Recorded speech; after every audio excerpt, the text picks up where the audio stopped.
Hi అండి అందరికీ. కట్టా కొట్టా తెచ్చా అన్నట్టుగా సింపుల్గా అయితే పులగమన్నం ఎలా చేద్దామో చూద్దాం రండి. నేనైతే ఈ విధంగా చేస్తాను. ఒక్కొక్కరు ఒక్కొక్క విధంగా అయితే చేస్తారు కదా.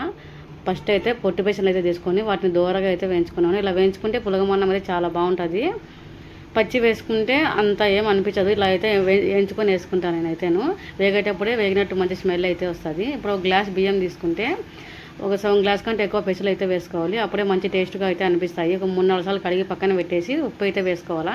ఇక్కడ ఉప్పు వేసిన వీడియో అయితే స్కిప్ అయిపోయింది, అందుకే లేదు. ఉప్పు అయితే వేసుకొని ఒక 20 నిమిషాల వరకు నానబెట్టుకొని మనం కావాలంటే రైస్ కుక్కర్లో పెట్టేసుకోవచ్చు. లేకపోతే డైరెక్ట్గా మనం అన్నం ఎలా చేస్తామో పసుపు వేసుకోవచ్చు. కావాలంటే అన్నం ఎలా చేస్తామో అదే విధంగా అయితే మన పులగమన్నం కానీ అయితే రెడీ అయిపోయింది. ఒక పక్క పులగమన్నం వండుతాను, ఇంకొక పక్క పచ్చడి అయితే దంచేసినాను. పులగమన్నం శనగకాయల పచ్చడి కాంబినేషన్ చాలా అంటే చాలా బాగుంటుంది. ఈ రెండింటిలోకి నెయ్యి వేసుకుంటే ఇంకా చాలా బాగుంటుంది. నా వీడియో కనుక నచ్చితే ప్లీజ్ లైక్ చేసి సబ్స్క్రైబ్ చేయండి. బాయ్.